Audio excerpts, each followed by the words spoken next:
everybody, hope you're doing marvellously well. I'm very excited to be talking to Mr. Markus Reuter. How are you? Guten Tag. Guten Tag. Guten Tagel-switch, as they say. Well, I suppose guten Abend. Guten Abend, yeah. Yes.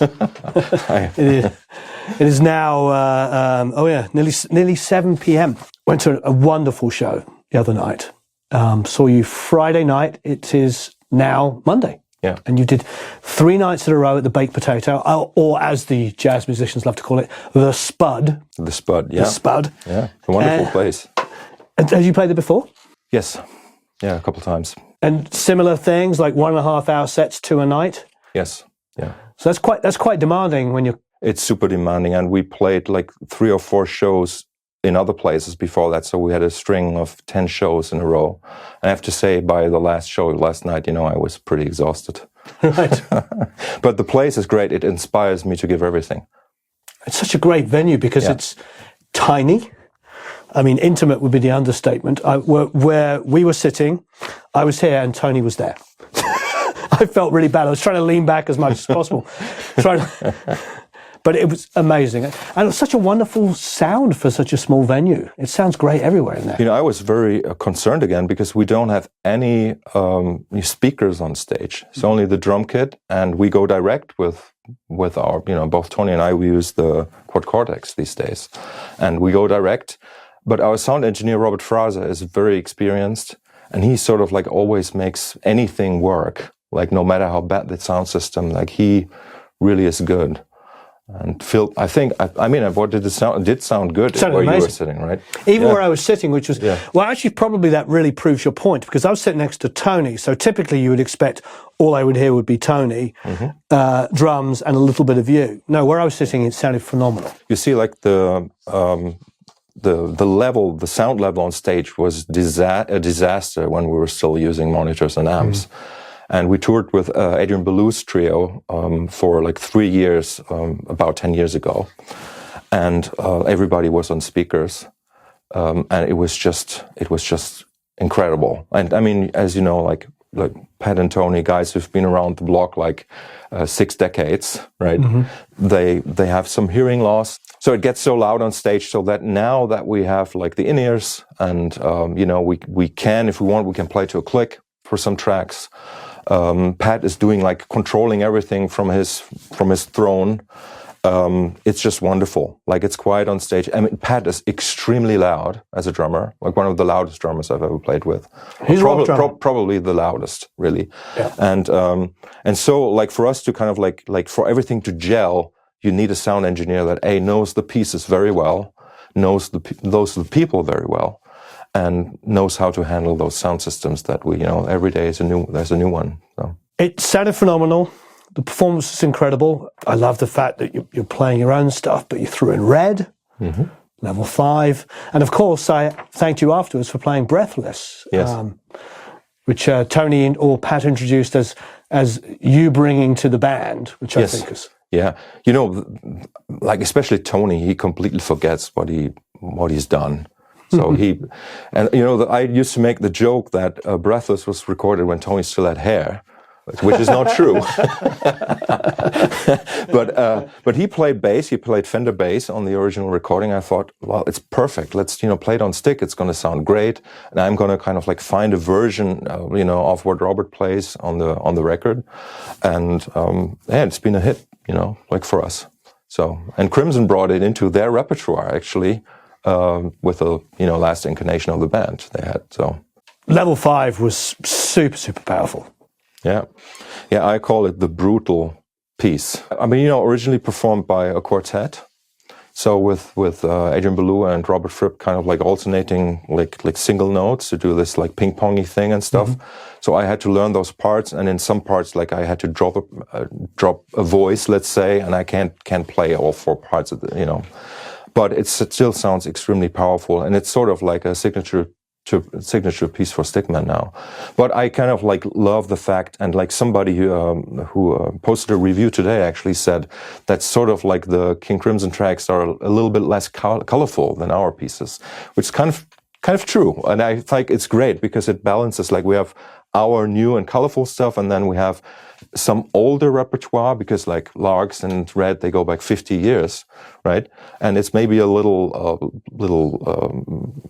more monochromatic, let's say, in terms of the composition. But then there is like, people know those pieces. There's this classic repertoire. It's really great composition. And, you know, this is like one of the things that I learned over the years. Now, this really is very, very important to stress. It's more about the compositions, is what you play, than, you know, it's not so much about how. It's how is secondary to what, in a way, right? And we know that in pop music, like, you have a great song, you know, you can strum it like on an acoustic guitar, you can have full-blown production, and the song makes it, right? And the same with Crimson tunes. I really enjoyed your version of Red. Yeah, first of all, it's just fantastic you played it. I've never seen you guys before live, so I didn't have I'd listened to some live stuff, and I'd heard Prog Noir live. Red, I don't know, I thought you breathed some new life into it, to be honest. Yeah. It's also like, you know, both Pat and Tony, they were not in the original band. Exactly, because that was in '74, and it was John Wetton and Bill Bruford, right?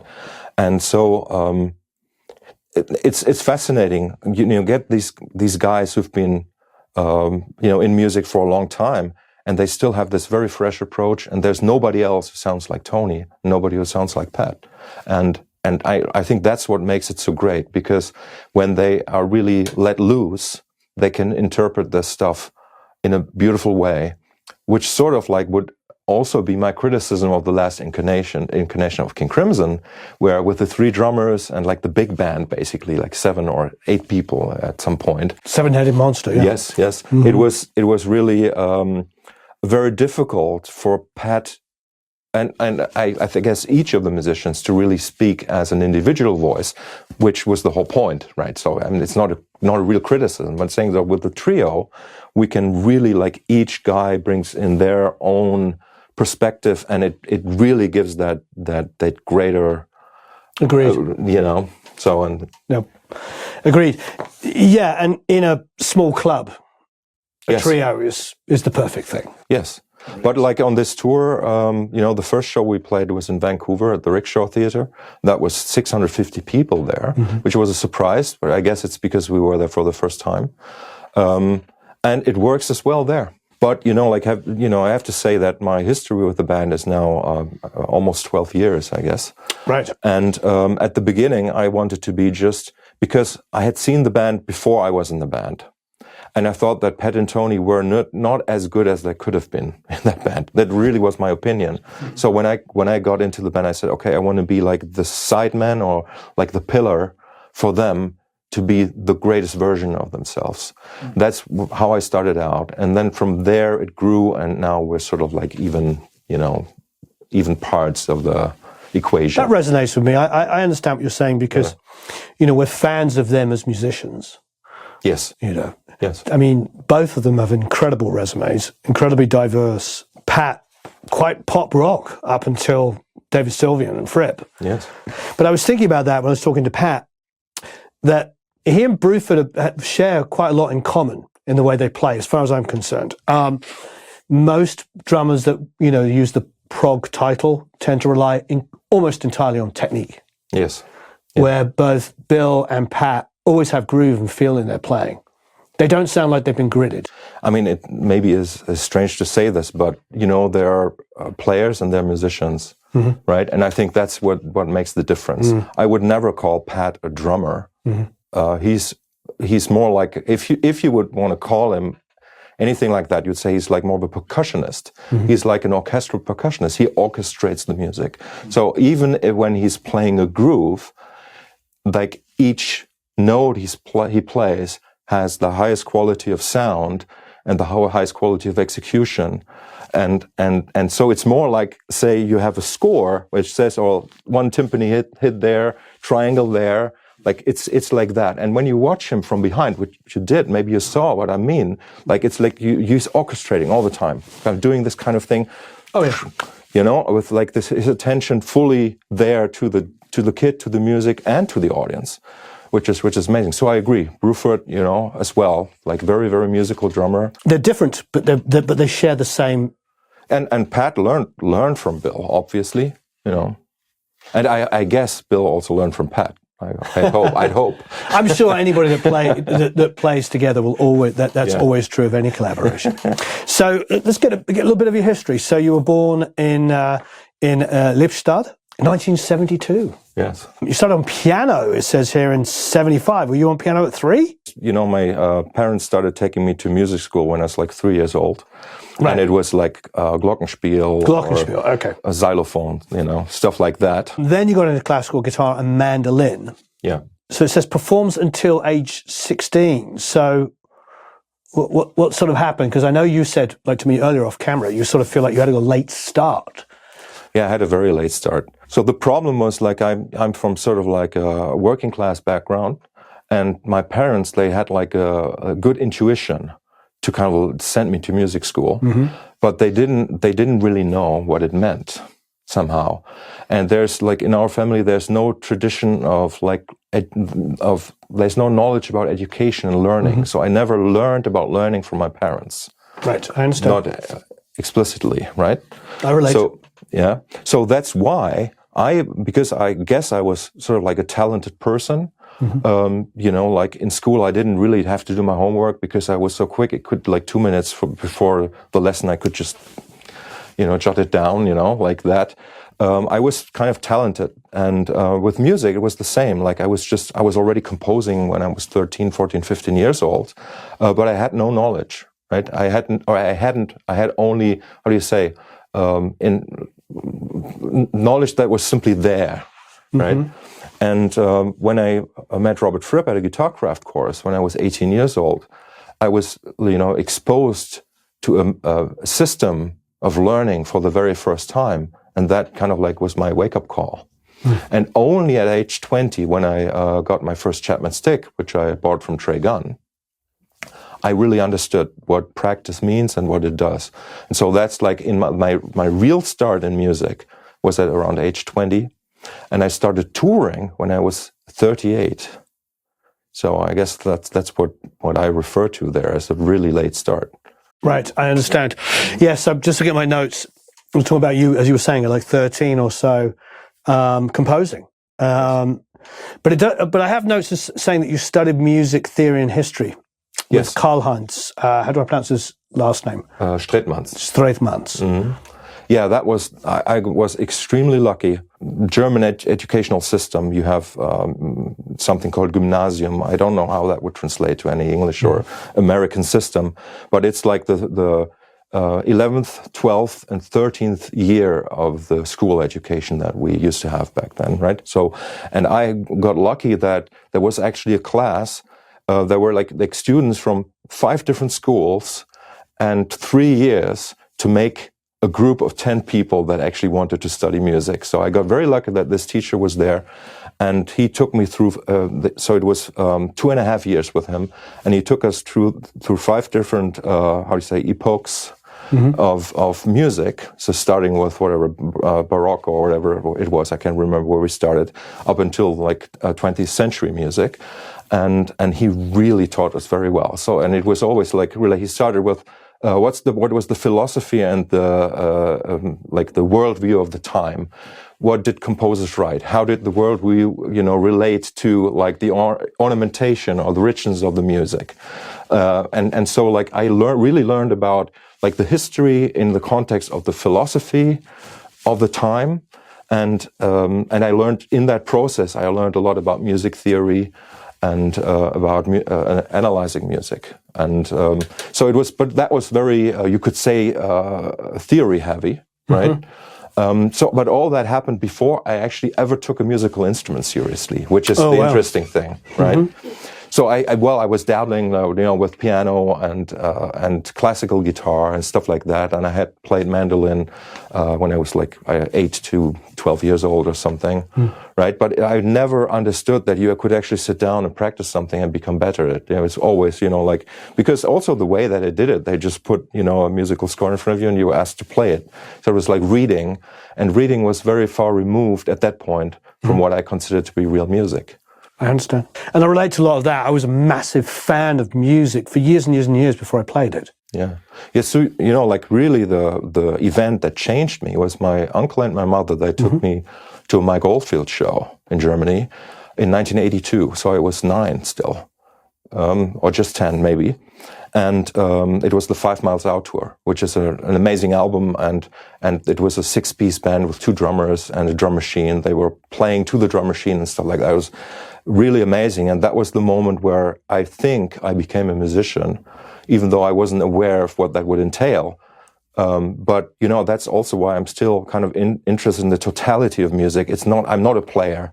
I'm not a producer. I'm not, you know, but I'm not an engineer, but I do all of those things, just like Mike did in a way, you know. Right. So it was really a role model for me, and and that's you know was the foundation for how my career unfolded. Right. And I also took my time. Now, you did talk about going to the Guitarcraft courses. Yeah. So I've got here, my note says, like Fripp, Reuter is also strongly influenced by the work of Gurdjieff and his student J.G. Bennett. Yeah. Well, that is via Robert. Via Robert, okay. Yeah. So because Robert's teaching is based on a certain philosophical system, let's say, which is basically you know, based on the idea of work. Like, so you can you know, develop yourself by work, and work is sort of like the definition of Gurdjieff and Bennett. I don't even know, but for me it is kind of like in the fact that, okay, if you want to go from A to B, you can kind of like define the things that you maybe want to, you know, the skills you say you want to acquire in order to be able to get to B, right? So and then there's a simple tool how you can reach that. You can sit down and practice, which means, like for me meant, like, okay, I look at, you know, like how do I play a note? And how can I like play the same note with all 4 fingers, right? So you see, like, so that's one note and I'm playing it with all 4 fingers, right?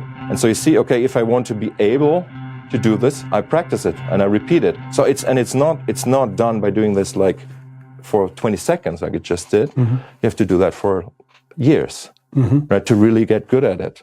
And that is sort of like for me, like the definition of work, what I kind of like took out of Robert's system. And he kind of like gave me the tools, like the piece Thrack, for example, which the King Crimson piece Thrack, which he taught to Guitarcraft students before it was ever a Crimson tune. I don't know if you knew that. So it was already composed in like 86 or so. That is like a rhythm that is like a 5 in one hand and a 7 in the other. And he showed me that, and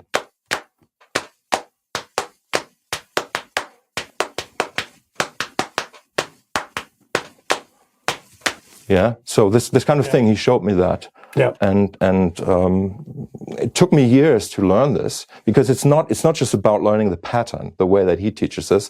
It's about he calls it dividing the attention, the division of attention. So your mind can also hear this rhythm, let's say, and I call it melody. This rhythm is a melody, and you can hear this rhythm, this melody at the same time. Just like you can hear polyphonic music, you can hear 2 melodies at the same time, right? And so yeah, he gave me a lot, and I'm really, really grateful that I met Robert, because for me he was the perfect teacher. He gave me all the tools I needed, and so I was with him 7 years. How did that start off? What makes you think, oh, I'm going to go and attend a Guitarcraft course with Robert? And I was 18, right? Yeah, exactly. So how at 18 did you decide to do that? So I had only like a few months before that, I had discovered King Crimson. What period? What album? Yeah, at first I got In the Court of the Crimson King. I didn't like it, and I actually found a way to return it to the store. It was a CD. So. And then I got Discipline instead, and then just hearing the first few notes of Elephant Talk, which is the first track, where Tony does his tritone pull-offs thing. So right? good. And I heard that and I thought, this is the music that I've always been looking for. And so I felt like part of the family right then. Yeah. So, and it's kind of funny that I actually ended up playing with Tony and playing that music. Whenever I meet somebody, with my wife, I was like talking about King Crimson, years ago when we first met. Mm-hmm. And I was like, oh, well, Tony Levin. He's like, to me, it's like Jaco Pastorius, Tony Levin, interchangeable, best bass players that ever lived. And she's like, what do you mean? And I play Eiffel Talk. She's like, that's a bass. I'm like, that's a bass. Yes. Yeah. And it's the Chapman stick, actually, right? It's a Chapman stick. So for me, like, that was also the discovery of the Chapman stick. I remember that on Peter Gabriel's So, there is Chapman stick on one track, or on Big Time or something. I think so. Everybody assumes it's Sledgehammer, of course, but exactly. It's not. It's not. Fretless and it's a pick. And exactly. And there's so many great bass tones on that album. That every song has an independent bass set. Yes, but I always thought, it must be the stick, because I thought, you're like, okay, that instrument has a cool name, so it must have the cool sound too. Yes. It turns out that wasn't the case, but but somehow. And that was like at my first meeting with Robert at that very first GuitarCraft course. I asked him about the stick. I also asked him about being a lefty and playing right-handed, because Robert is a lefty too, just like I am. And he said to me, I remember I asked him, and he said, I can't say anything because I simply do it this way. I'm left-handed and play right-handed. Right. And so for me, anyway, so I spoke about the stick with Robert. And Robert said that if he would be young again, he would actually start on stick.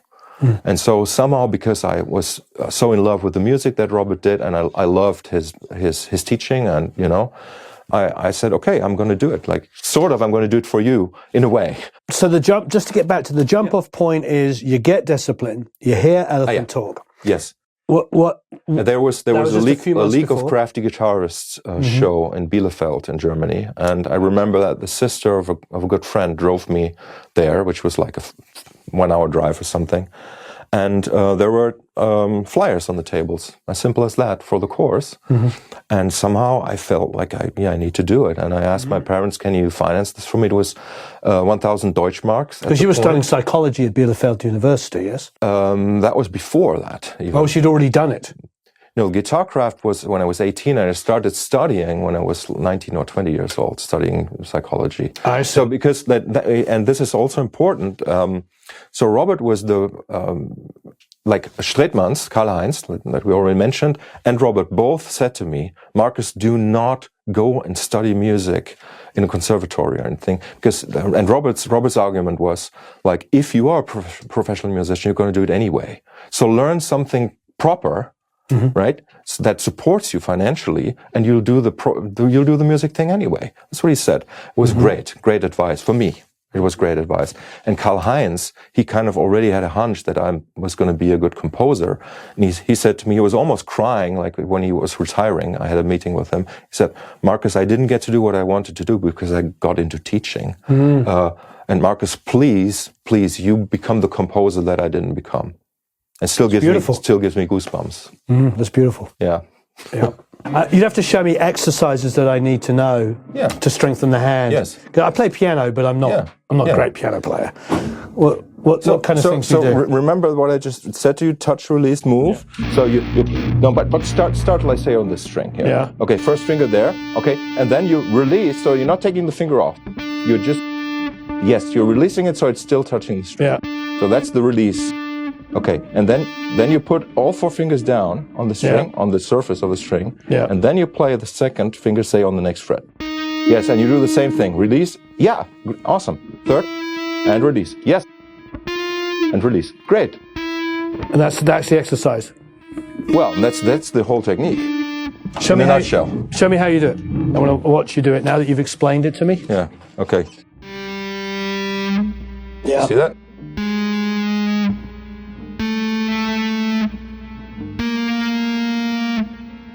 Okay, play a line on that string. Yeah, like a. Well, like all the dulce lays there.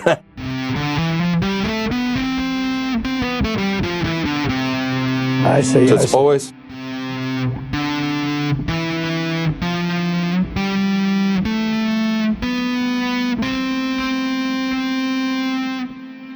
I internalized quite a bit, obviously, the technique. Yeah. But like in order to learn it, you have to do the touch, release, move. And you take a metronome, like 2, 3, touch, release, move. Touch, release, move. So you take three beats per note. Touch, release, move. And well, I explain the move later. So if you just do it like this, you get a little bit of noise in between, which is okay. Yeah. But if you want to completely, I mean, this is high gain, right? Yeah. So, but if you want to, so if you want to do it like this, sorry.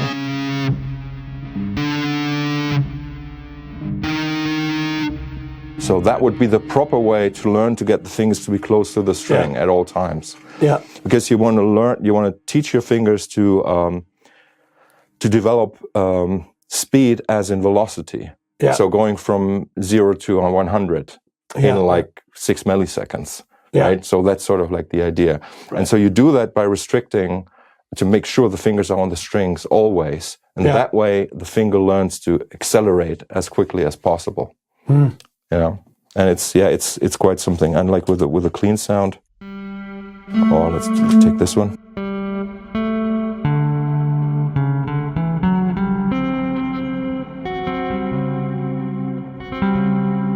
So it sounds really nice. It's really soft pitch. I can.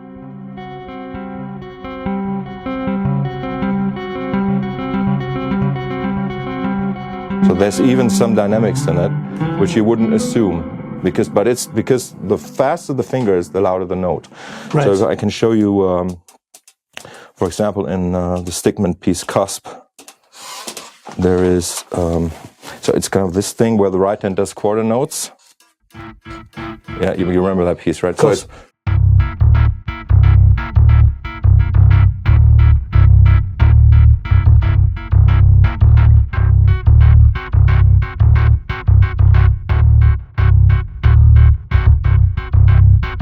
so this sound is so compressed that it doesn't have many dynamics. So, but then when I go to this guy here, and so here we got the dynamics of going.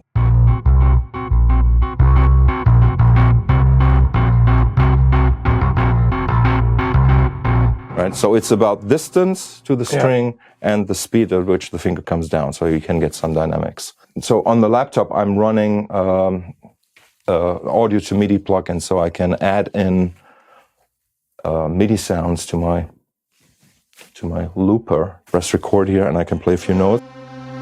So I'm going to do like a few notes from C minor here.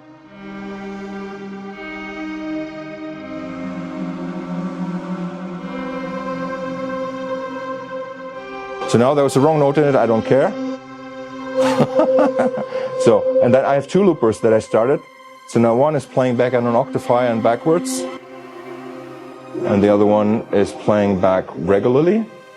And they are set in to feedback on top of each other. So this will grow into a thick texture. So usually I would feed more notes into it.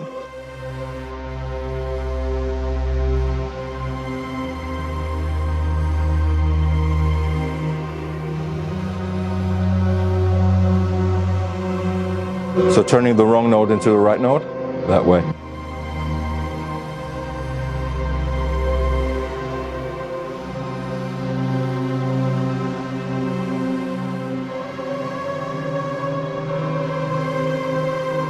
So now I would just stop the overdubbing here and let this run, and then I play on top.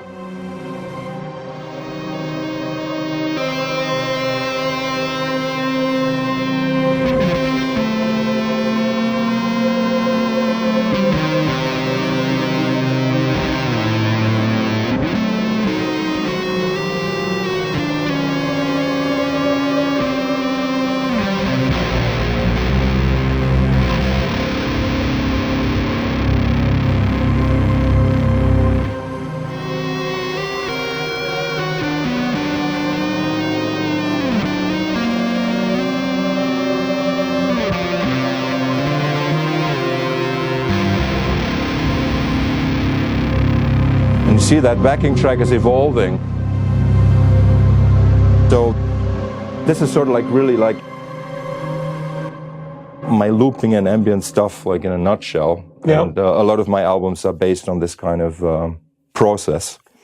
And yeah.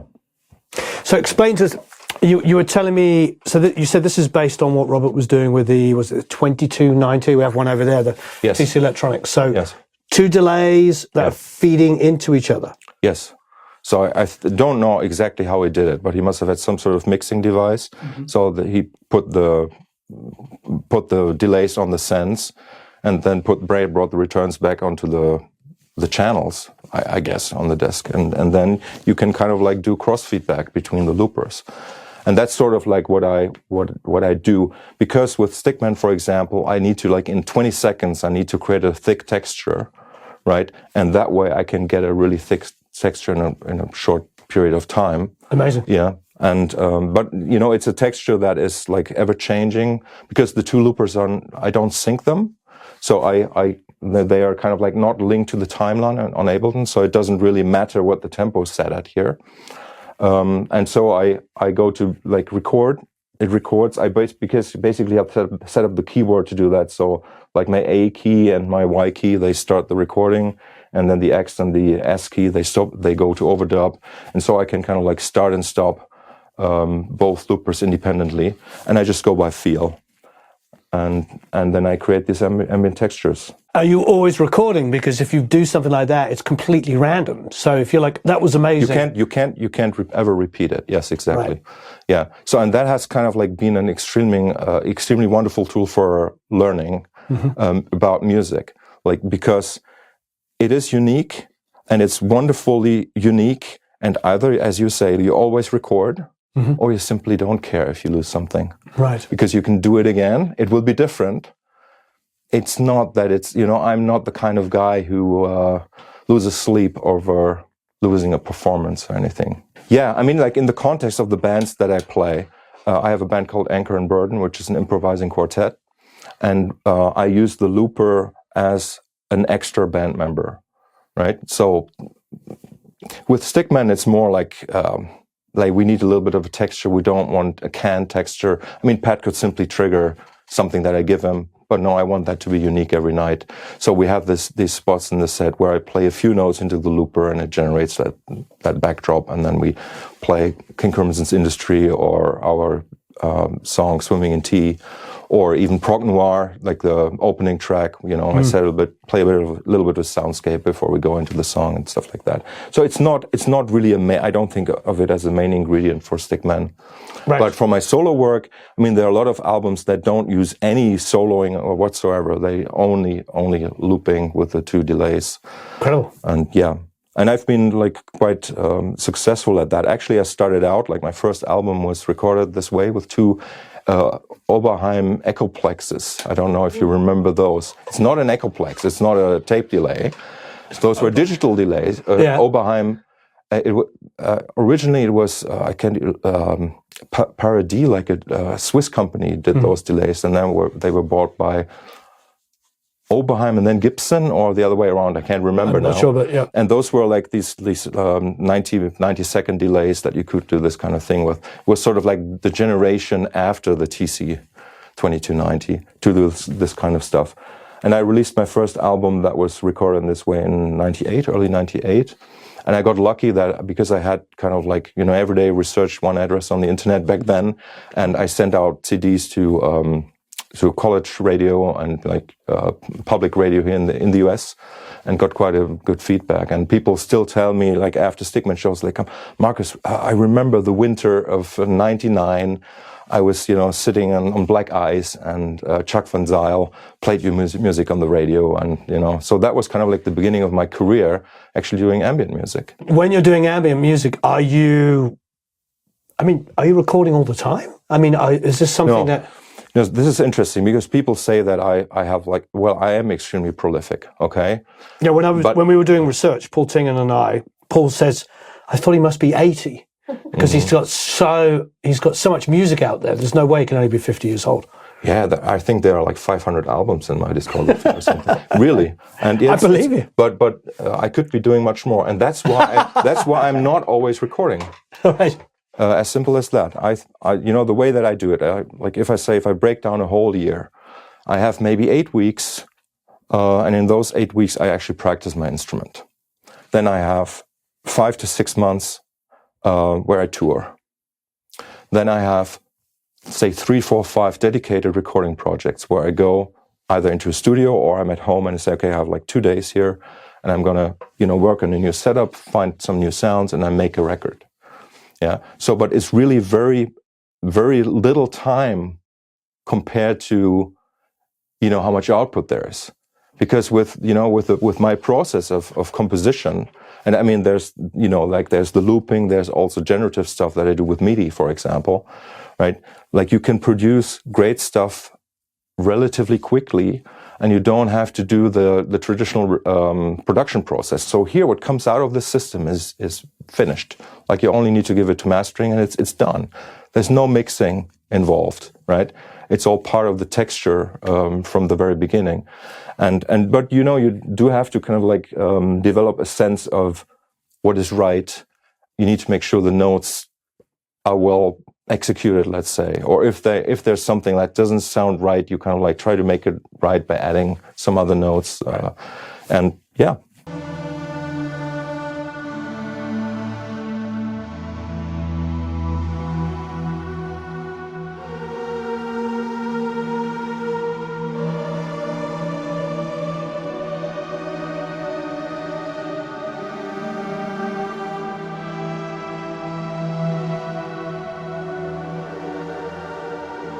What sounds are these in Ableton, or are they? Because you're triggering MIDI. Yeah, triggering MIDI. It's 3-layered sounds. Yeah. It's Spitfire audio. Oh, okay. And I'm using like a choir, big choir, small choir, and a string sound layered on a synth string layered. And it's kind of like, the simpler the sound you use for this, the better the result. You don't want to use this highly complex sound. Like you wouldn't, it's beautiful, right? So it's just a few notes, and it's just like my many years of experience that allow me to kind of play. Spring symphony sometimes. Brett? Yeah, exactly. You see, and there's like a lot of dissonance in here, but since things coincide in all possible permutations throughout the, let me show you, I can just kind of bring down one looper an octave down. Hear that? Beautiful, huh? And so then, but while it's playing back like this, right, it re-records itself into the other looper via a process that I choose. Like here, this is difficult to explain when people can't see this on the screen right now. But there's sort of like an automation on the send channels that it's not always at 100% cross feedback. It's kind of like, like fading in and out, or it has like little glitches, and that way I get like snippets of loop A to be copied into loop B and the other way around, and that way it's sort of like a, yeah, and then I can like add more notes here.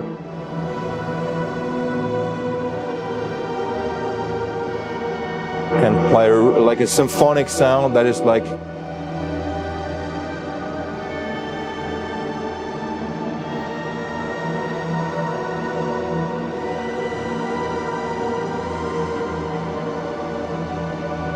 so if I bring the first looper back up an octave now, it's going to lose some bottom end, but because I have two loopers, I can bring the first one up and I bring the second one down.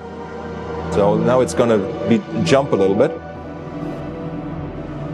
Now the texture changes. Now you get like these jumping sounds. That's because I have my glitch automation that does this. So it's like,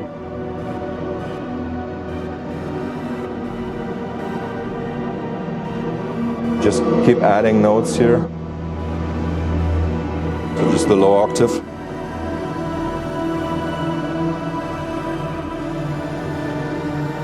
So here, like it's also sort of like because I have the knowledge of harmony, so I can do these dissonant notes, and what I do is I listen for the spaces, both in like the time domain and the frequency domain. So I know that this frequency here is free.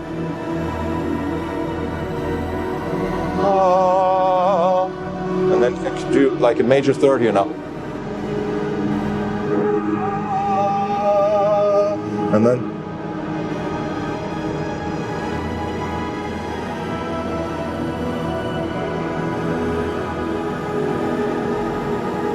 So and now it's like always adding on top of, but you could also set the feedback to just only 80%, and it would always lose some information, right? So there's like wonderful ways that you can. Then sometimes I do this, bring everything down super low. So now what happens now if I play notes on top here?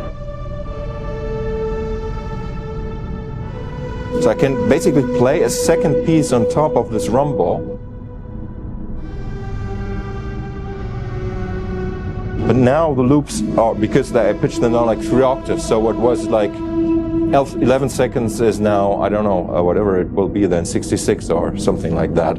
I don't know, I'm not good at math. But it's not important. So now I've added these notes, and still it's not looping, because still don't hear them coming back at me, right?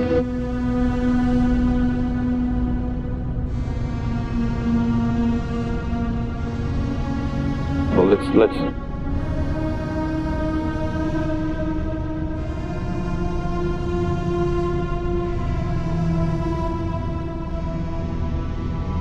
So the loops are so long now that's still not coming back at us. Now it is.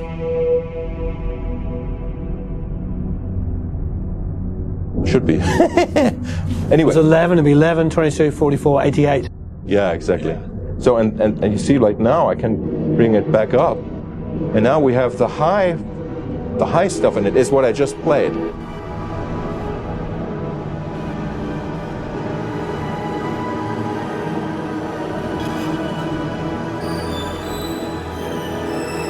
That high stuff is that was just played at 4 times the speed. Okay, and also what I have here, I have filters, so I can do this kind of thing.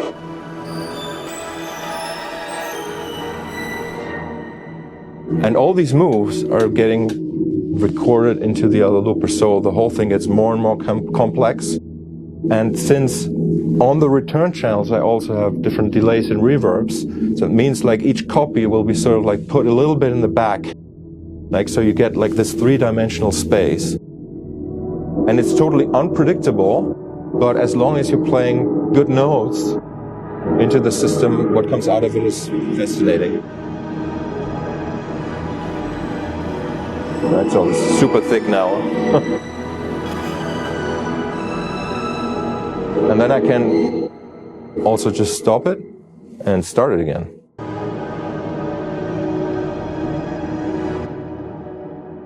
Are you doing many film composition gigs? I mean, this seems perfect for film. Yeah, no, I don't.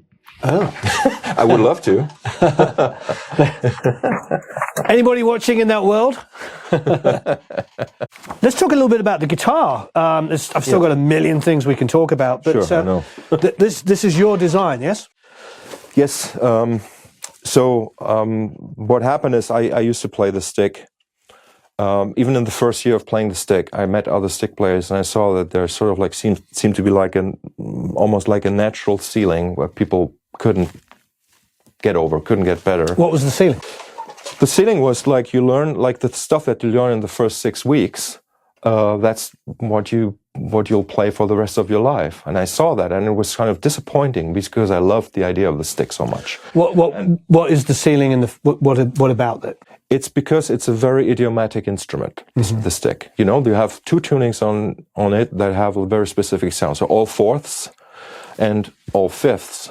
So that means, like with all fifths, if you see, like, I don't have a stick here, but on a stick here you play like this. So you have like 3 or 4 chord shapes that work well, right?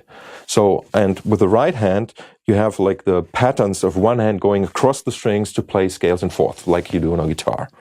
If you take away the B string, right? And so, like, it just has like a kind of like very unique idiomatic sound. And it was so difficult to break out of that. So historically what happened for me is then once I noticed that that was a problem, I started developing my own system of how to play it. And I tried to, for many, many years, I never practiced music. I only practiced technique, only getting from A to B on the fretboard, basically. So I saw this like as a stage for dancers. Like each finger and each note is sort of a position on the stage, and you can have a ballet, dancing like on the. It wasn't important what the notes were, but it was important that I was able to get from A to B and from any A to any B in that way, right? And then I learned about like an 8-string guitar that Trey Gunn had developed with Mark War. And I started playing that instrument, and what was like the most amazing thing is that both Trey and we requested the same tuning at the time, which is the tuning that I still play. So this is mostly in fifths. So there's really no open strings because we have the damper here. I don't really have like a good sound really to demonstrate here, I guess, but like, okay, so second fret here on the low string, that would be a low C. Yeah. Okay. So that's sort of like the A reference, right? And so then it was open. It's tuned to a B flat. Exactly. Yes. But are you tuning playing on the second fret when you tune? No. The way that I tune is I don't even know. It's the 7th fret I tune for the bass, the 4 bass strings. The treble strings I tune at the 12th fret. Okay. That's how I do it, because it's sort of the center of gravity for the. Where you actually use the string. You feel is most accurate for intonation. Yes, exactly. Yeah, I mean, it's never accurate, and I love that, actually. It's like a regular guitar. You never thought guitar. About getting the staggered frets? Yeah, we have versions of that as well on the touch guitars. I haven't actually tried yet, because we only just put out the first models, and Trey has one of those, actually, with the fan frets. It may be better, could be, but like, that's the thing. I'm not so much about like the instrument or intonation, I'm like about music. So if, like, I mean, how boring would guitar tracks sound if they were in tune? Sure. Right? That, that's why we double guitars, because we want that chorusing effect. We want the dirt, right? And that's how I think of it. Well, anyway, we're coming back to the tuning. So it's tuned in fifths up until this point here. Yeah. And then it's a minor third and a major second. So what that does is that this whole thing, if you'd bar it, would give you notes of this C pentatonic scale. So, and the reason why... So you're playing a solo with one finger? You can, yeah, exactly. And the reason why I think that for touch instruments, the fifth tuning is preferable over the fourths, is that it makes you integrate the two hands into one thing. Because, and this is a little hard when I'm sitting down, but I'm showing it anyway. So say if you assign one finger per fret, right? You want to play C, D, F, G, let's say. So you have your pattern of whole and half steps, and kind of beautifully lines up with the hands and with the fingers. So it would be, the C would be here, first finger, D is the third finger, first finger E on the right hand, you see? Second finger F on the right hand, and G is the fourth finger on the right hand. So that means like you have like this, and think of it, like when children start playing piano, they put their hand, the thumb on the C, and they have those 5 notes under the fingers. So that's a sort of like the starting point here, and it integrates both hands, right? So the cool thing is, and I'll go there now just because I think you will blow your mind. So now you can do the same thing by swapping the hands around. It's not like doing this, because that doesn't make sense. But you can simply put this hand on the adjacent lower string,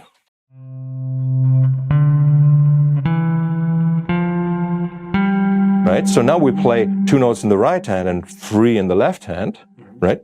So here we did 2 in the left hand and 3 in the right, but the fingering is the same. It's 1, 3, 1, 2, 4. Right, that's amazing. So and that's and then like this is already like a fourth of the whole thing, because you can start these on also the second finger. So you could play the C with the second finger, then D would be the fourth finger, then E would be the second, F would be the third, and G on the next string over would be the first finger. And then we can do the same thing starting on the right hand with the same fingering. And so there are only 8 total fingerings for any linear melody you want to play. It's amazing. Obviously, that's only like the start point, and then you don't care about which finger you use once you know this. But this is sort of like the system to understand where the notes are. And it's a beautiful thing. You're completely adjusted to this now. So when you pick up a regular guitar, are you like having to rethink? No, the funny thing is that the regular guitar tuning it's in our consciousness somehow. I understand. Like, so yeah, like you pick up a guitar and it doesn't matter. Like I've only played guitar tuned this way for like 4 years in my life, like between 15 and 19, I can still pick it up and play. It's all still there. The funny thing is, like, if you really dive deep into one musical instrument, I also believe you learn a lot about how to play other instruments. It's just that usually there's like the physical, the problem that you can't physically play it, but you sort of have an idea how it works. And especially with stringed instruments, like it translates. Like if you know where the half steps are, right? And you kind of like then learn to understand what the interval between the strings is, you can play any instrument in any way, tuned in any way. Right. Chordally, do you feel... So just give us an idea of chords. Like, yeah, so chords is like if you approach it like a guitar, okay, it makes things harder in a way, or you could say easier, because you can't play close voicings with fifths. If you only use one hand to fret. So that means, like, if you want to play say an E major chord, right? Here's our E, this is a B, this is a G sharp. So you have to voice it like this, where the third is on top, right? So on piano, like this, right? So the third is not in the middle of the fifth interval. So you get, and this is sort of what I said about the Chapman stick, right? With tuning fifth, that this is like a voice that's easy to play. But if you wanted to play a major chord as a closed voicing, you would have to do something like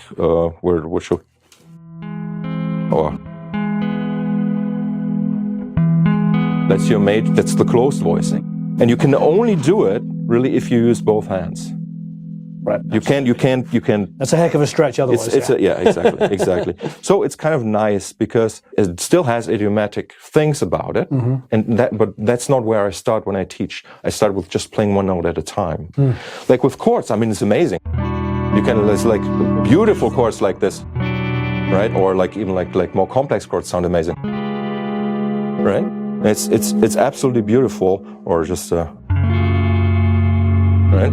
Yeah. So and I do that. I use these kinds of chords. But if you really want to take advantage of what this instrument is good at, and like there's a piece that's very hard to play sitting down. But so you can also, and this is so cool. So you have an E here. There's an E here. Well, it's not very much in tune right now. But you have, like, say you have the same note here. You have the same note here, right? The G. You have B here and A here. So see that? Right? So you can really find chords and ways to play chords like that only really exist here on this instrument. Right? And it's cool because it's sort of like, how should I say? Like you're interweaving two sets of strings into each other, right? And but in a way, a lot of people start there, but it's in order to really have a sense of which notes you're actually playing, it's hard, because like even with eight strings, it's hard, right? I mean, people who play 6 string will say, "Oh, 7 or 8 strings, I couldn't do that," right? Which is true, but then think of like something like the Chapman stick with 12 strings. It's extremely hard to become aware of which notes you're really playing. Yeah, this is a totally different way of thinking. Most instrumentalists that are playing 8-string guitars are essentially playing 6-string guitars with 2 low strings that are tuned to create chords that you could be playing with one finger. Yeah, let's be honest. You know, it's just exactly. They're not thinking of a whole system of learning based on all 8 strings. They're just, and so like when I'm performing with Stickman, for example, it's sort of, for me, it's kind of like important as a starting point to always be aware which note I'm playing. So like what is the relationship of that note that I'm playing to the notes that Tony is playing? What are the intervals? What is the relationship? How does it sit? And I mean, like, obviously also in rhythm, but also in time. But for me, like, the pitch is very important. And because, I mean, there's a simple explanation, because it gives the note more intention, right? So, yeah, you could fire off a pattern, right? Not exactly knowing what note you're playing.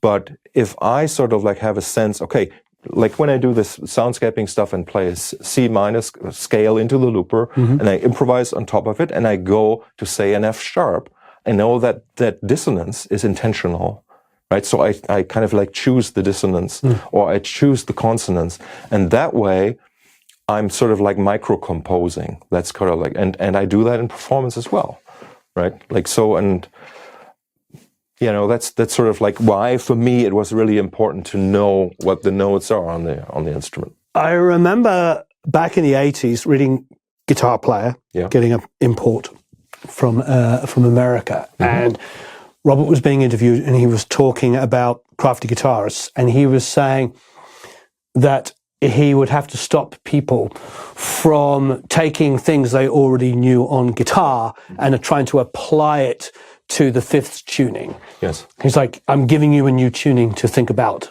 new creative ways of writing music. Exactly. It's sort of like the idea of like the tabula rasa, right? Like you have a completely empty playing field, right? And it works. I think, I mean, the funny thing is that Robert himself now, finally, and I was hoping for that, has gone back to the standard tuning, you know.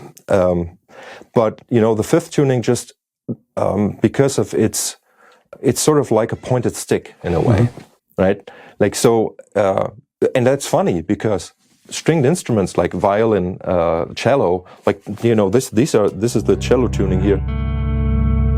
So, for example, it's common, right? But to use it on a guitar, because you cannot, it's very hard to play the usual licks. You can't play those close voicings. It really puts you in a different place, and you have to focus on something else. And that's sort of like, in a way, a good thing. On guitar, it's very limited though. So, but since with the touch instrument, I have two hands that approach the neck, I can play more things and more voicings that would not be available for one hand. The standard tuning, you know, what I'm about to say is very obvious, but standard tuning is absolutely perfect for first position pentatonic minor. It's like it's the first scale that we all learn to create music. So. And you know, and that's the funny thing. Not many people say it, but it's an E minor pentatonic. That's the tuning of the regular, the standard guitar tuning, right? Absolutely. So, and the new standard tuning that Robert came up with is a C major pentatonic. So it goes from minor to being major, right? And it's also reflected in the sound of the strings to each other. So if you have a fourth, which is like tuning-wise, slightly flat. So if you're stacking fourths, you're getting something that harmonically, like with the overtone series, collapses. So it goes that way. Down, right? Where the fifth tuning goes up. You know, you have the overtones that stack up and they go this way. And that's why also this instrument like has this like really bright, like beautifully round, but also bright overtone spectrum, because somehow, like even if you're only playing one note, like the whole instrument vibrates, right? And so all the tension of the strings, it kind of like makes for the vibration of the instrument. So tell me, talking of the instrument, give us some little technical specs. Is that a badass bridge? Who makes that bridge? No, this bridge, and actually, I mean, it's funny that you keep asking me because I don't know much about this instrument anymore. Okay. But this was the instrument that the bridge that I had already originally kind of created with a luthier Ed Reynolds in Austin, Texas. That was in 2007 when we built the first prototype, and so this is sort of a custom bridge that we made for this instrument. Funnily enough, we're not using these anymore now. I say we, but I'm not really part of the company anymore because I gave the licenses to somebody else to build these instruments. There's really, and this I really mean it, and I hope people understand correctly, there's nothing special about this instrument other than it's my creation. And I kind of like wanted something that's perfect for the touch technique, or not tapping as on guitar, touch technique, that really works well in the context of being a professional musician. So because a lot of people out there are sort of, and I appreciate that, are dreamers in a good way, right? So, but that means people start building instruments and having no idea how to play. And it was actually a conversation, again, like Robert Fripp was important in my life, was a conversation I had with him at a festival in Portugal in 2006 or so, where he asked me, Markus, how do you, you're a lifer in music, like how do you do it? And I explained, well, I have a business partner and we do 50-50, blah, blah, blah. And in that conversation, I realized I'm sort of like I'm only creating idealistic values, music, right? So, and then I was thinking, okay, what knowledge do I have that I can actually turn into a tangible thing? And I was thinking about my parents. My parents had they didn't know what is Markus actually doing. And I said, okay, I'm going to build a guitar. I'm going to, go to Ed Reynolds, who is a genius luthier. And I said to him, like the first things I said to Ed was, I want a traditional guitar instrument. I don't want this to be anything special. I want it to be, like following all the rules of traditional luthery. But we need to do this and that for it to work very well. And then once I had the instrument, I remember when we first built the first 10 instruments, and I flew them over from Houston to Frankfurt, loaded them in the car, drove to my parents' place, and we put all 10 guitars on their sofa, and I took a photo of that to show my parents, here, this is mine. You better give me that photo so I can put it up now. It's going to be if I can find it. Yeah, it's so that was sort of like my motivation. This is how this instrument happened, and it's really about the details. Okay, so the war guitars, for example, and the war guitar that I used to play, I loved it. I liked it, right? But then it turns out, once I had this instrument, like it felt much more like a bass. This is more like a baritone guitar, if you put it anywhere. It's compact. It's it fits in an electric guitar bag. You don't need a bass bag for it, for example, right?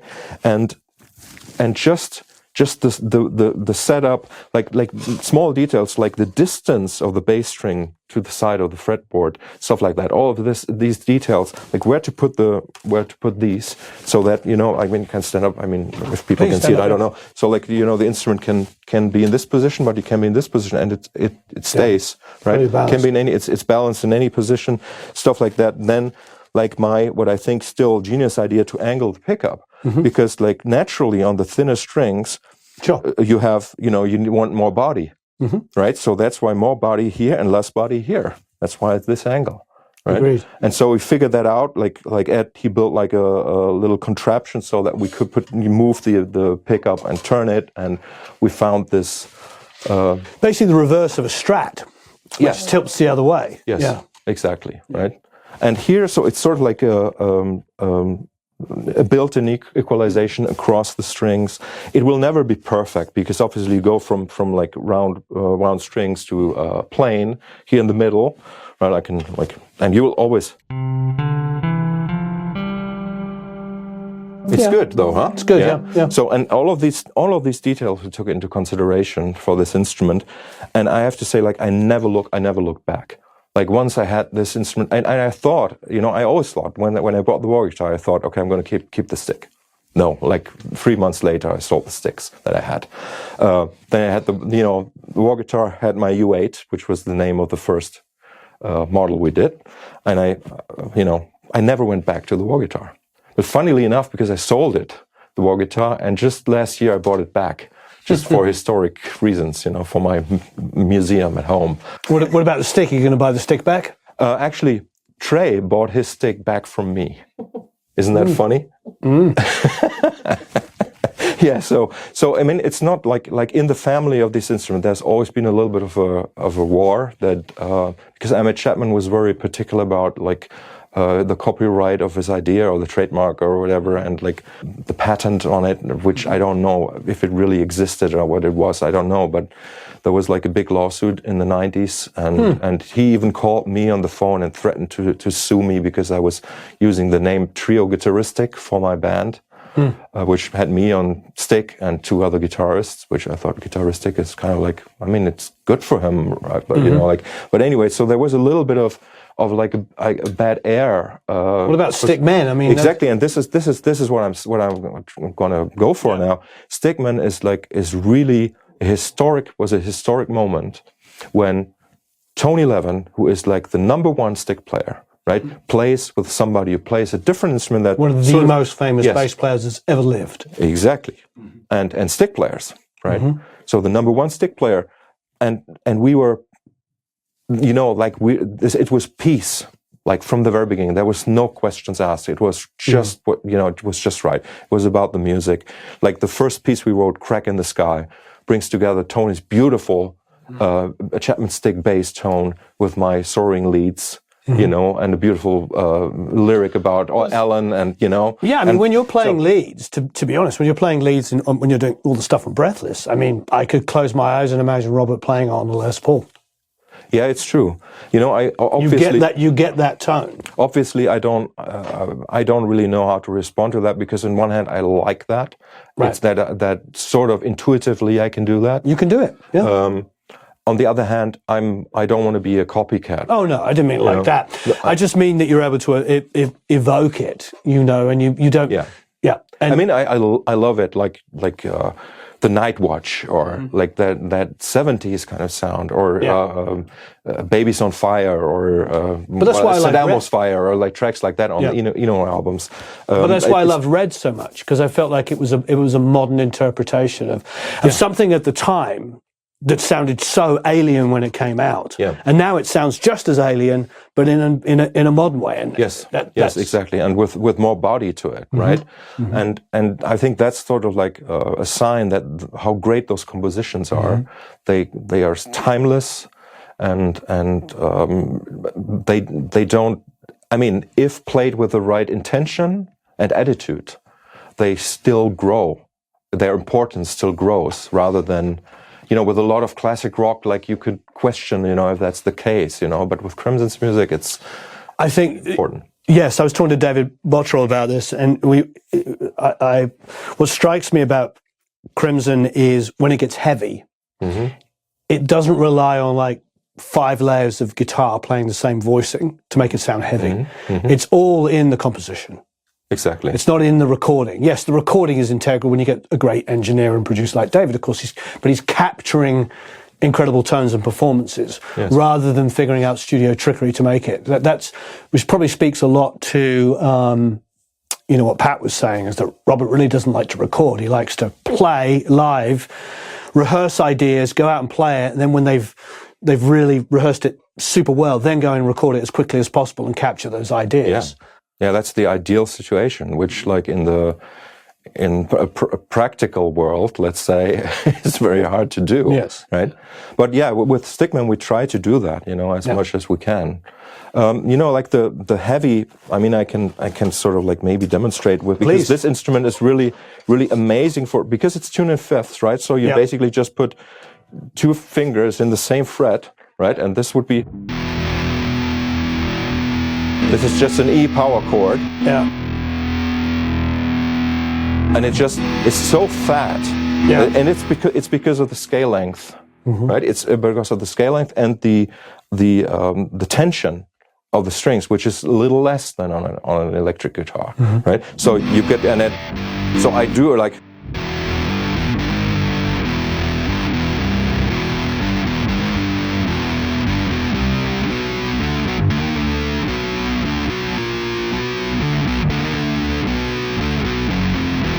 Stuff like that, or level 5.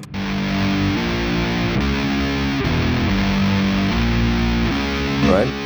So it's really super heavy. And you can't really get that, and because Robert was writing those pieces in 5th tuning as well, you can't really get that when you're playing the 5th like this somehow. So there's always something very idiomatic to a tuning, and like, for example, these things here, let me see if I can actually play it like this.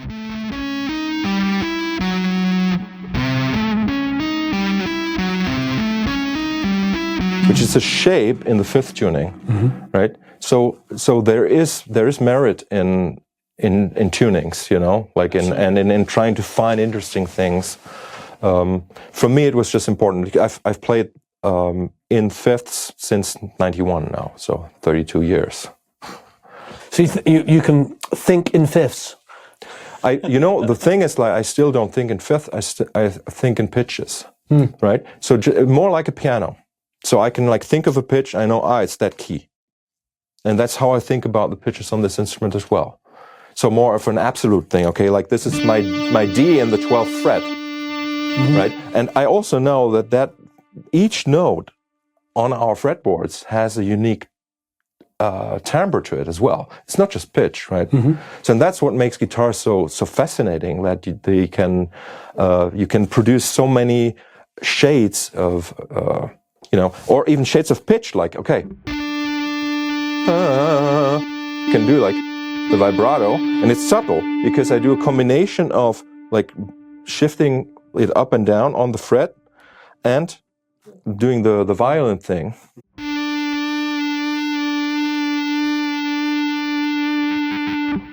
And then, I mean, just speaking of that, there's this cool thing that, like, if you want to bend, like, you say play an E here, can do this, right? But I can also hold this note and pull here on the left hand. You see that? So this hand doesn't Nice. even, this finger doesn't even move. And then I can do both.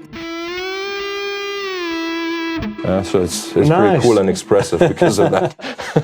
That's amazing. Yeah. It's a beautiful looking instrument. Dumb nerdy questions. Yeah. Who makes the pickup on it? It's a German guy called Heusel pickups. He does, they're handmade and beautiful. But Stefan, who now runs Touch Guitars, he's in the process of trying all sorts of things. So he's now working with a company in the US called Sci-Fi, I think, and they do like this multi-channel pickups. Oh, you were talking about this at the show, yeah. Yeah. So my friend Alex Dovak, who plays in Anchor and Burden with me, he has an 8-string guitar with the multi-string pickup. And because like the way that he plays, where he plays like stuff here and there, like, and you have that, like all the 8 strings like separate, it sounds like 3 guys playing, even though it's just one guy on one instrument. And it's a wonderful thing to explore. He's doing different kinds of processing on all of those strings? Or? He could, yeah. Could? Yeah. Yeah. So, but sometimes that doesn't make sense, right? But you would have a different sound on the, say, the bottom 3 strings than you have them on the top 5 strings. Incredible. Yeah, exactly. Other dumb questions. I mean, I don't know if we can see from this camera angle, but the way this finish is done is ridiculously unique. And I know how this, is this actually done in a swirl? Yeah. It's done in a swirl. How is it done so accurately that it comes across? You know what? I have not seen the guy do it.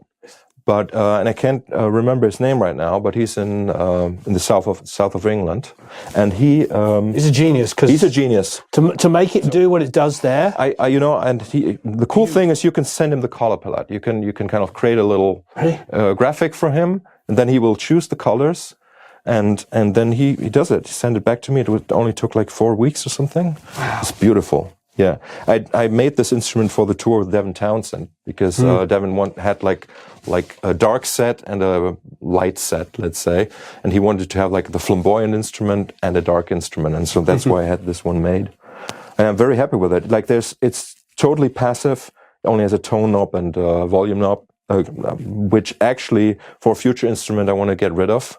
To even because on this tour I had 2 shows where the potentiometer was broken. I mean, only some contact cleaner was required to fix the problem. But and I was struggling because the instrument only had to 10% output or something, and the noise gates were, and yeah. But no, it's wonderfully simple, and I mean, just the way it's perfect. The builder, his name is Markus actually, Markus Guitars in Austria. He's an absolute genius. So these are assembled in Austria? Yes, he's in Austria. I used to live in Innsbruck, Austria, and that's where I met him. And he's a genius. He's been building. I don't. I do water ski. Oh, you water ski. But not in Innsbruck. You're in Innsbruck and you weren't skiing. Yeah, no, it's a wonderful thing, and it's really so simple. It makes people play. So, and that was really like my experience. Like I said, with other touch instruments, that there's this big hurdle, right? And I wanted to remove the hurdle. And what turned out to be one of the biggest hurdles was actually a psychological thing where, okay, I have a Chapman stick, so now I have something special, and I can, it's sort of like having the instrument was already sort of taking the energy away of wanting to learn it, if that makes any sense, if you know what I mean. It's because you're already special for having that instrument. And that was something that hurt me back then in the day because I liked the idea of it so much. The barrier to entry is almost a kind of bit of elitism in a negative way. Yeah, exactly. Yeah, exactly. And also because you can get cool sounds of it very quickly, just Like you spend 30 minutes and you have some cool stuff going, right? But if you want to go beyond that, it's almost impossible without instruction, right? So that's why I focused for so many years on learning, on coming up with a good system to teach this. Well, there's almost a simplicity in this, isn't it? It's going back totally simplistic. And yeah, and just wonderful tones, and like the thing is, when people ask me about or talk about tones, guitar tones, right? Like with this instrument, there's no comparison. There's no reference. I mean, people maybe now have a reference because they hear me, okay? But like, hey, what is a good crunch tone on this instrument? I don't know. Is this okay? I don't know. I don't care. It's just like, does it work? Does it work in the context of what I'm playing? But does it kind of refer to anything I've heard before? Or does it, is it better or worse than anything I've heard before? I don't know. I don't care, And that's sort of like, I mean, you as a great producer, you run into that all the time, where maybe you solo a track and the client says, oh, like I didn't want the saturation on the double bass, right? Or something like that. I mean, you say, no, we need it because, and if you bring the other instruments in, like, it wouldn't work if it just sounds acoustic, right? And some people just don't get that. And, sure, yeah. And, it's the same thing with like this instrument. Like the ring on the snare that disappears in the track, but without it, the snare doesn't cut through. Yeah, exactly. And so there's a whole lot of like, how do you say, like wrong ideas sort of about guitar tones as well. I think people should just like do what they feel is good and not ask like, how do I get the tone that Van Halen had, right? Like I don't get that, but it's because I play with a completely different instrument anyway. I think surprise is the wrong word, but what I love about your playing is there's no lack of attack. Yes. I think that's probably something that people aren't really that's probably going to surprise people, because, when you're playing with fingers and it's all literally hammering on. Yes. You wouldn't think it'd be anywhere close to playing with a pick. Exactly. But the attack is still there. Exactly. And that's sort of, I'm scared to demonstrate it because I haven't played this in a long time. Sorry, too late. But do it. But like, You've said it now. And especially sitting down. Yeah. But like something like, you can stand up. You can grab it. Frame by frame, right? Which is.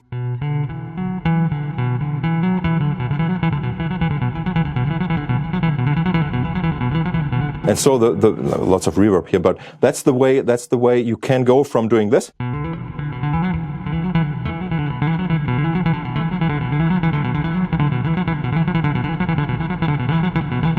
Try to get the attack going. It's very hard. I mean, like, and when I used to be on the road with Crimson Project, and we played this every night, there was a point where I knew, okay, now I'm getting the pick sound. Like I was able to kind of like control the velocity and like the time that the finger rested on the string for the note perfectly right, so that it sounded as if it has that snap, And obviously, well, I have to admit the strings on this instrument are like 5 years old. But that's the cool thing. Yeah, that's the amazing thing about this instrument.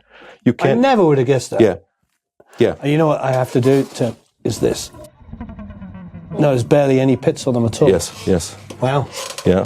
And I mean, I massage the strings quite a bit. Right. It's not that I'm like always just super lightly playing them, because especially if I'm, if I want like to get. Like the cool thing is you can get like bends also simply by pushing down. Right? So now the first thing you want to learn is not to do that if you don't want to do it, right? So, but it's so expressive, it's so incredible. And also because you don't need to coordinate both hands, like the sort of like the intention or the emotion, I don't believe in such things actually, but but like whatever you do kind of immediately translates into the note, into the pitch. So even when I'm playing synth sounds, somehow I feel having a string as what I call the input device is better for me than a plastic key on a keyboard. Yeah, but it's really a wonderful thing. Yeah. With Ableton, because you just touched on something. the audio to MIDI function, do you feel it's pretty? The one that's in there, which is an offline process. I love it. I use it all the time for experimental stuff. So I would take something like a dance soundscape, like I played earlier, and I would run it through that, and then I would, run that through a plugin of Choir or with something else, and I would mix that in with the original. It works very well. So, but here, and funnily enough, like maybe 15 years ago, there was a plugin called MIDI Guitar, which was the first of its kind, try to also allow polyphonic stuff. I had that, tried to get in touch, I bought it, tried to get in touch with the guy, he never replied to me, my plugin doesn't work. So I went on the internet and, found something free, which is called Dodo MIDI or Doodoo MIDI.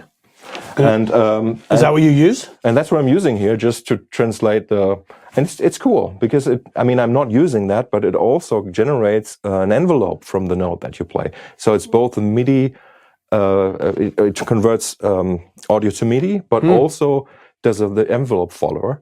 And so you have two instances of this plugin. So you put the first instance in that creates the MIDI data, and then after your synth, where you set all the attack to you open everything up basically. Then you put the second instance of this Dodo plugin, and it adds the envelope and is an envelope follower of what you play on top of your note. So it's pretty cool. It's free, and it's called It's free. Dodo. It's from a guy from Israel, I think. I'm like, when I'm doing the soundscaping stuff, I'm not interested in expressiveness with these notes. Like I said, I want them to be simple.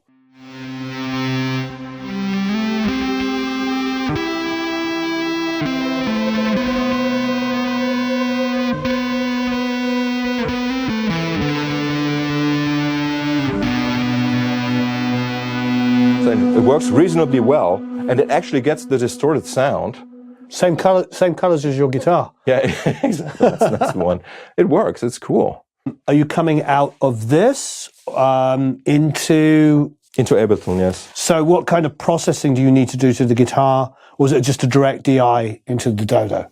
Yeah, right now it was. Yeah, just a direct. So DI. it would even be better if I would take the DI before the processing. Right now, it is actually the distorted sound you hear that this plugin interprets, and it works well. But it would even be better if it was just the DI, and that it's possible to do that. But like in my current setup, the way that I do is that I simply take a copy of the main outs and send the copy into the laptop, and then back, and it goes through outputs 3 and 4 on this device.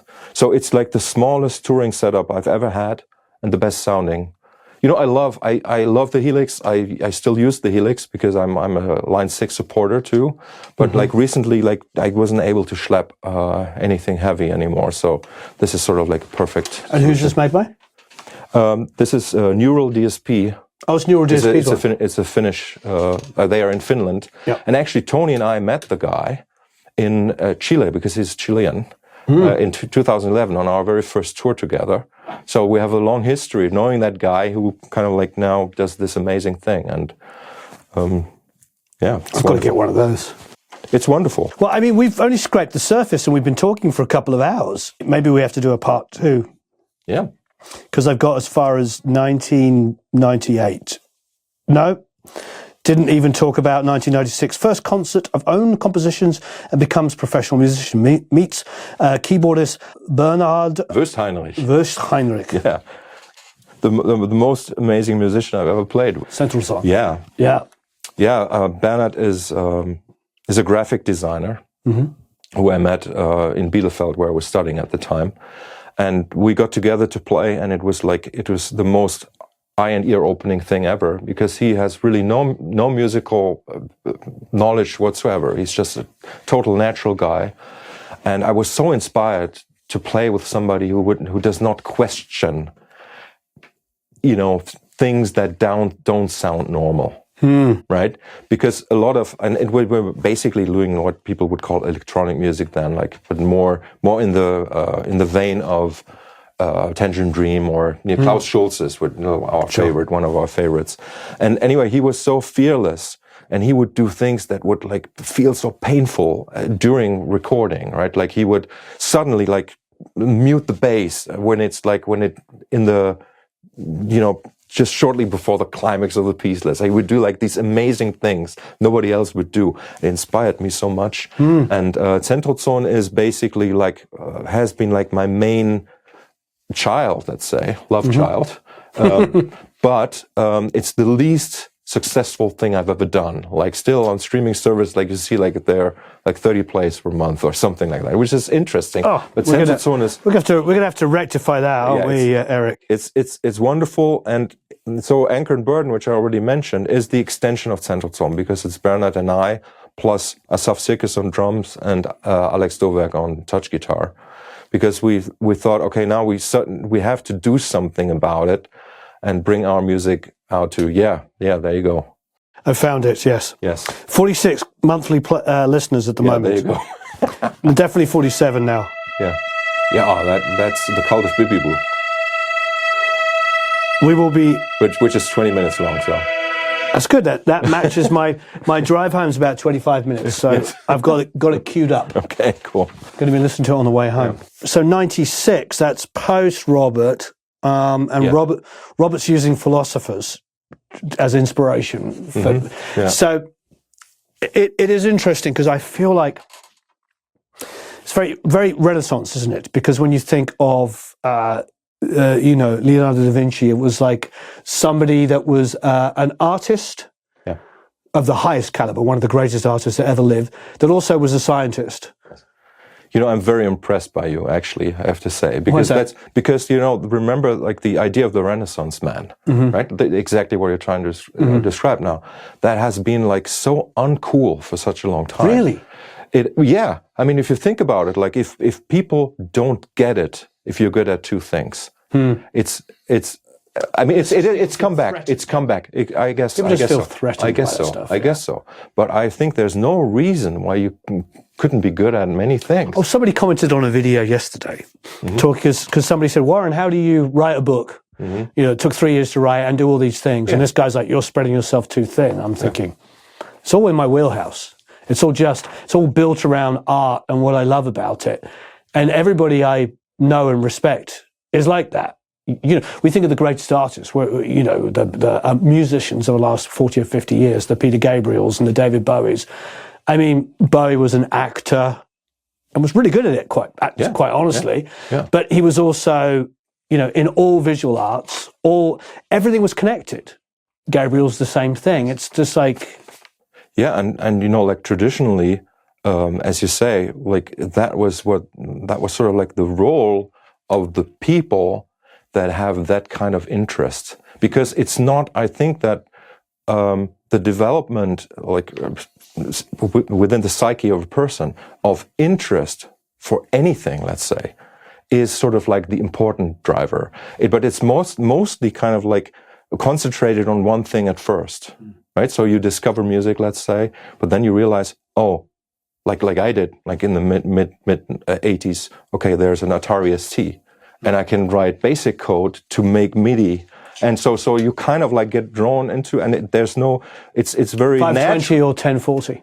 I had the 1040. Yeah, he's posh. Yeah, and so you like very, very quickly. So do you go from just having interest in like, is that a G minor or blah blah? What does it sound like to go from G minor to D major? And you suddenly go, like I can do this, I can record.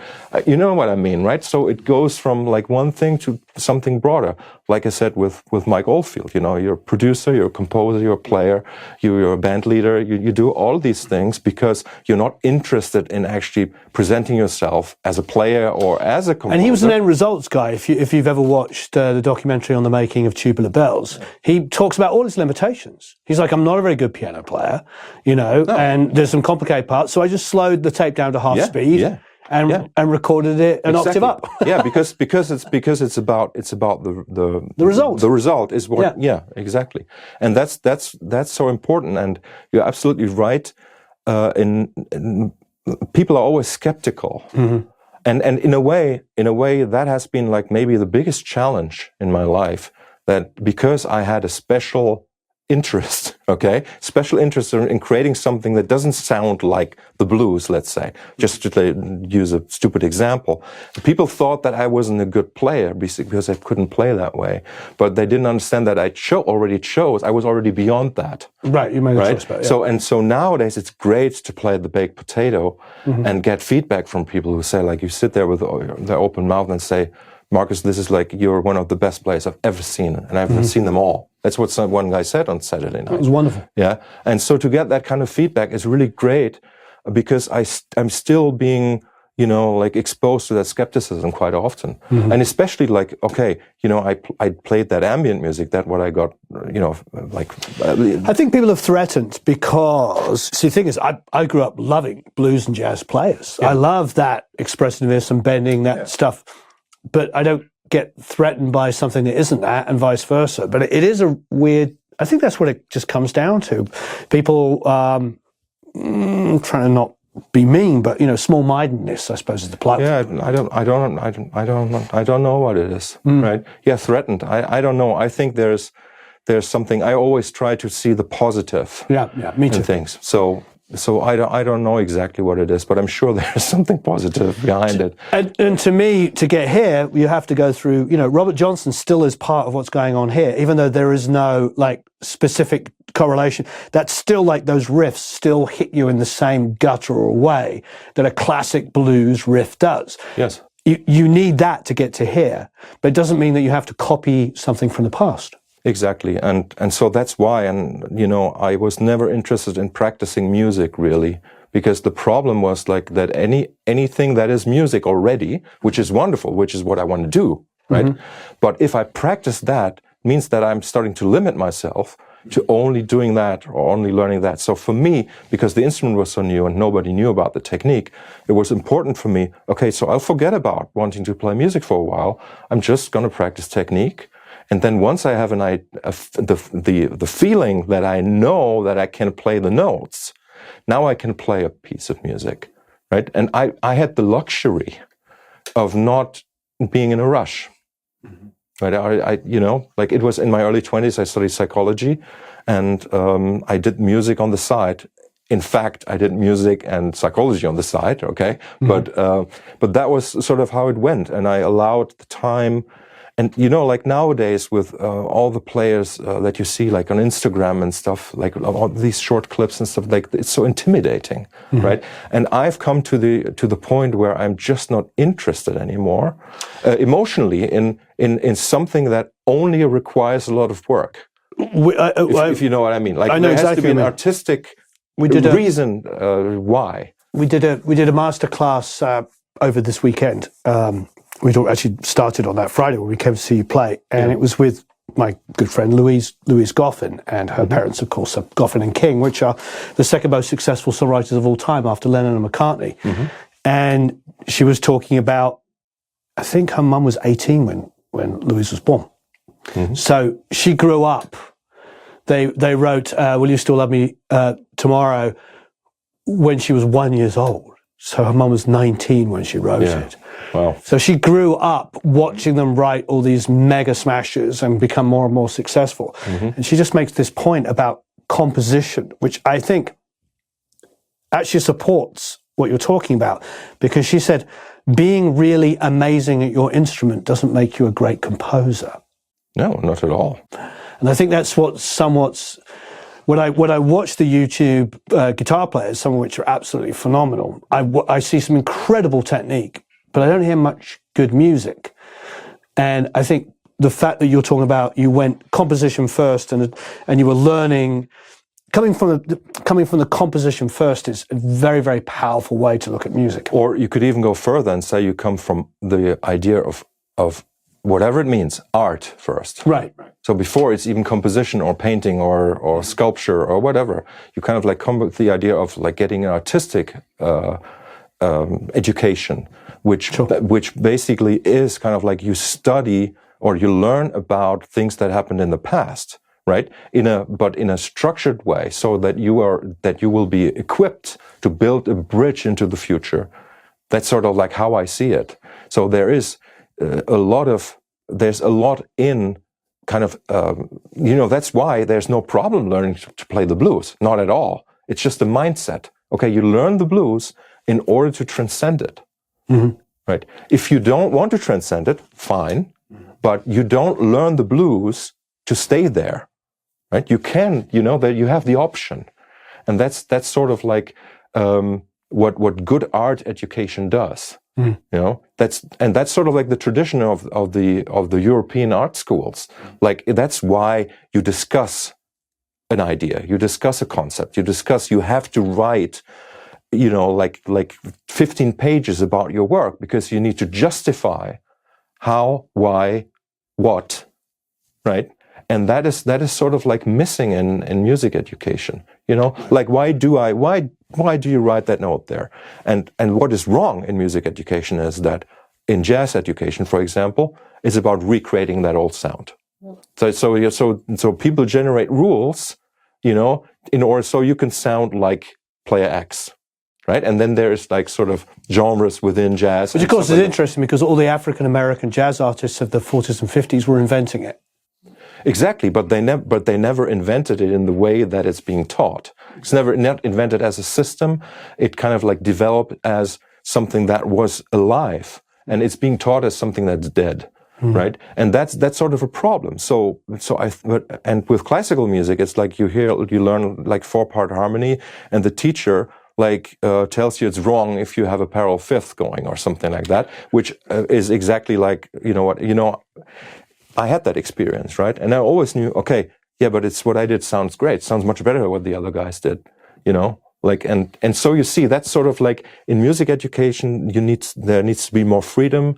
People need to be encouraged to kind of like do what they think is right, and not what other people tell them what's right, or not trying to replicate. Which is interesting, what they heard. where pretty much all creativity seems to come from people outside of any of those norms. When they're given opportunities to just be expressive. Yes. Always seem to come from poor areas, usually from poor, underprivileged, areas where people don't have access to being told what to do, and they just make it up as they go. Yes. I think every major musical trend ever has come from that kind of environment. And even like the sound of the 1176, for example, right? So it sounds good, yes. But it also sounds good because we know it. Yes. Know what I mean? Right? Yeah. And so there's no reason that you would have to use the 1176 on something because you think it makes something sound better if you don't listen properly, right? So if the sound you already have, you don't need to run it through the compressor. You know what I mean? Like it's everything becomes formulaic. It's like what we do as human beings, and it's human. I mean, I like it. We're habitual animals. Right? Totally goes back to what I was reading with Fripp in the mid '80s when he was talking about crafty guitar players, just saying, I'm giving you a new tuning. Yeah. Stop trying to figure out how to play what you already know in this new tuning. Yeah, exactly. Use it as an opportunity to create something new. Yeah. Very good. So now mixing the synth with the distorted sound.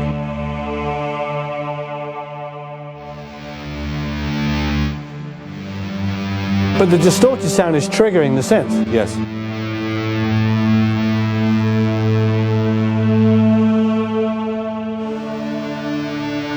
How fast is the tracking with the Dodo? It's slow, but it's okay for what I do because I only play these single notes, right? Amazing. Yeah. Anyway, I mean, like you've heard this one piece that I played. So like, yeah, I mean, I just love doing this. I just love this. It's so much fun. And you see, like, I have like a certain attitude when I play these notes, and I do it the way that I bring them in, and it creates this. It automatically works. So the control to the korg, you just assign it, This the is QE or whatever. Just volume for the two loopers. Yeah. And this is just a filter for the two loopers. And you've assigned it however you want it to be. You just Yes. And I mean, obviously you can control anything there, but the simplicity kind of like, I like that. Markus, thank you ever so much. Welcome, Warren. I really, really appreciate it. Look down below. There's going to be links to Markus's site, to music. I really appreciate this. It's been a lot of fun. I've learned a lot. The show is amazing if you get to see Markus live. I'm sure your website will have all your shows and who you're playing with and when. Sure. You're prolific. So there'll be something somewhere that people can either buy, listen to, stream, or a show to go and check out. Please leave a whole bunch of comments and questions below. And thanks ever so much for watching. So long, farewell, auf Wiedersehen, au revoir, adios, ciao, tschüss. Tschüss.